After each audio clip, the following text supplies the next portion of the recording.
Hey guys, Plev here for another DCS C-130J tutorial. And today we're going to be covering CARP, or the Computed Air Release Point. It's essentially CCRP for cargo. I'll also cover some of the fundamentals of loading cargo into your aircraft. Ensure that the auxiliary pump is turned on to allow the ramp to operate. You can switch to the Loadmaster seat with the button 3. You'll be able to walk around the aircraft with WASD and turn left and right with your Q and E keys. Let's open the cargo menu with left Control C. With the cargo menu open, go to the cargo tab, and you can see we have a set of numbers down the left side of the aircraft's fuselage. This is ARM, or the distance in inches to the rear of a reference point 30 inches ahead of the aircraft's nose. As the Loadmaster with the aux pump on, you can click the down button to open the ramp. You can click the up button to close it. On the left here, by ARM, you can select the color of the lights on the interior from white, green, or off. Let's leave it on green. You can also set the rollers off or on. We're going to need them on. A useful key to bind is the open/close cargo bay door key. This will allow you to easily open and close the cargo bay door without messing with the cargo menu. Let's load some cargo onto the aircraft. I'm going to spawn 4 CDS crates. I'm then going to drag these crates down to the aft of the aircraft. This will stage these crates. If you go and check the stage page, you should see that the crates are near our aircraft. We can also visually confirm this. Doing one more check to ensure all of our crates are set properly, we can go ahead and load all of this cargo.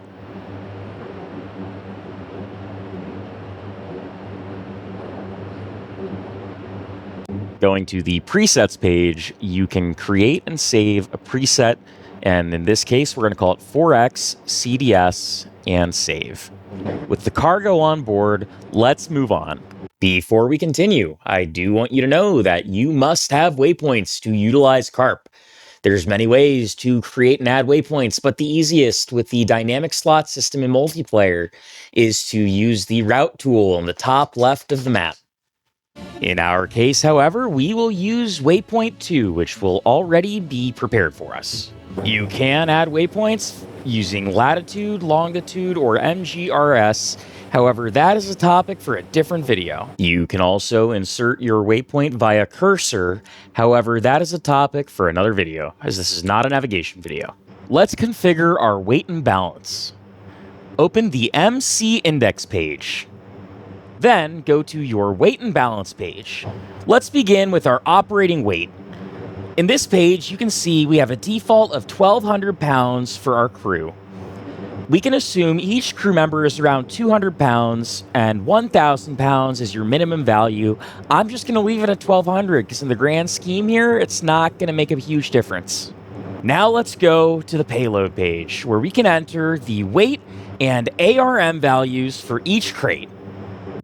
The first crate we will enter is going to be the crate sitting above ARM 1005. We know it's 882 pounds. As such, we'll type 882 / 2 slashes to indicate it's an airdrop, and then 1005 for the ARM value. And we'll click the left LSK1. Do the same for your remaining crates. When I finished entering my payload values, this is what my screen looked like. That's all for the weight and balance page. Now let's set up our CARP program. Open the legs page and select the waypoint you wish to use as a CARP point by selecting the LSK to the right. In this case, we're going to select W3 by pressing LSK2 on the right. We'll go ahead and click MFP and then CARP1 init. There are 5 CARP init pages, and I'll walk you through them one at a time. But the first thing I want you to notice is data points with a square. These are data points you must fill out for the CARP to function. The first data point I'd like to cover is length LE to TE. That is the length in yards from the leading edge of your drop zone to the trailing edge of your drop zone. We'll use a value of 1,000 yards. Next, we have LE to PI, or leading edge of your drop zone to the point of impact of your first parachute. We'll use a value of 100 yards here.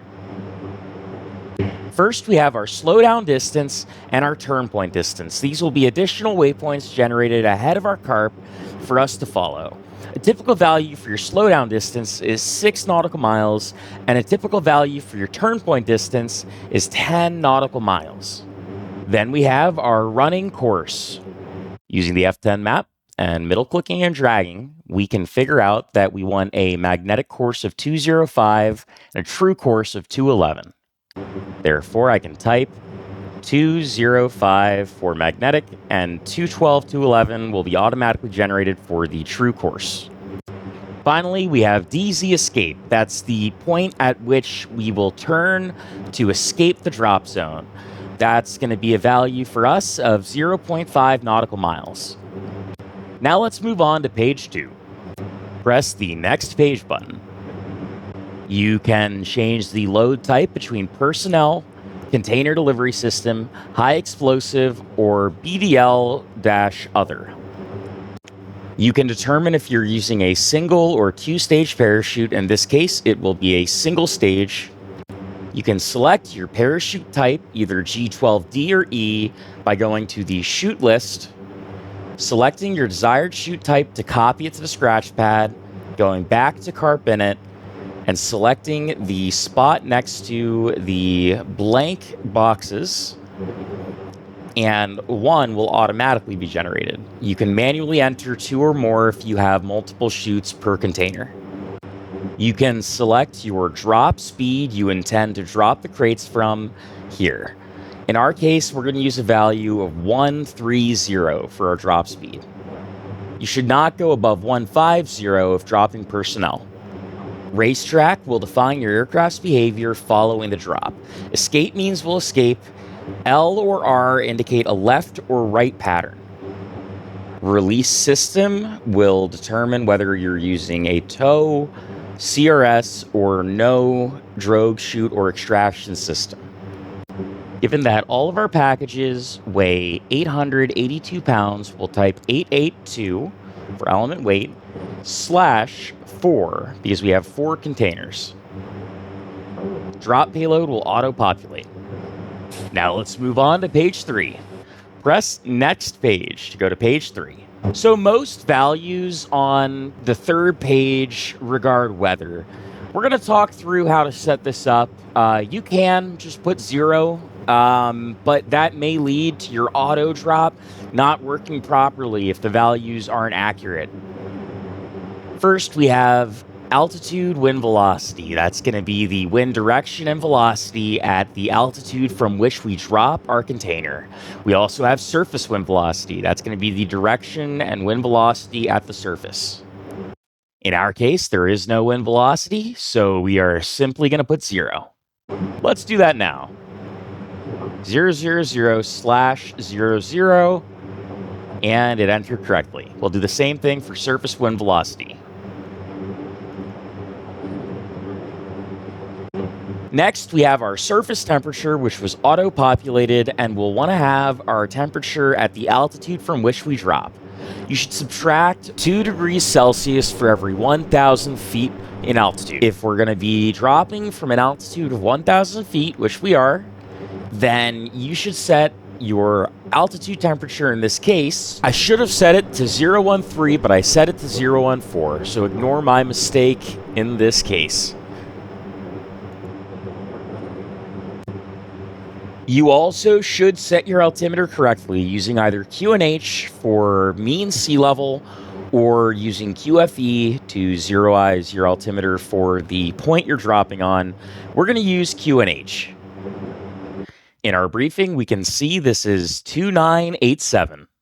As such, we can enter 29er.87 and click the LSK to the right. Now we can go to the fourth page. The fourth page enters information about our drop zone. On the F10 map, we can hold left alt and left click our point that we wish to drop on to find that it has an altitude of 33 feet above sea level. We'll come back to our CNI and we can enter a point of impact elevation of 33 feet. Our drop zone elevation must be greater than our point of impact elevation, and we're just going to enter 34. I had already had these values populated here just from messing around a few seconds ago. I'm going to set our minimum drop height to 600 feet above sea level. I'm going to set our drop altitude, however, to 1,000 feet. Our obstruction elevation should be added to our point of impact elevation. So let's say you have a 30-foot object at the drop zone, like a radio tower. You can simply type 63 and enter, and that should be around about accurate. Let's move on to page 5. We're not going to mess around with it too much as it's all more advanced, but some of it pertains to how fast your objects will hit the ground. Let's bring our digital map to HDD2, and let's bring our nav radar to HDD1. You can see the teal indicates that we have a proposed flight plan that we can initiate by pressing execute. We can also see that a turn point, slowdown point, and drop zone have all been generated. Let's make it active by clicking execute. You can see it's changed to white. The C-130 can either automatically drop at the correct point during the CARP, or the pilot can manually indicate he'd like to initiate the drop. This can either be set to the bottom man position, AD man, or computer drop auto. I'm going to use manual for this drop. With manual enabled, you can enable the caution light and the jump light. The jump light will indicate to the Loadmaster that it's time to drop. With the cabin depressurized and the aux pump turned on, you can use this switch to control the ramp manually. Cabin depressurization is performed by the co-pilot overhead on the pressurization panel. You can depressurize by switching from auto pressurization to no pressure. This must be done prior to opening the ramp in flight. Alright guys, that'll be it for CARP setup. Don't forget to like, comment, and subscribe if this video helped you out, and stay tuned for another video showing how to actually fly the CARP drop. Until then, this has been another C-130 with Plev. Thanks for watching, and be safe.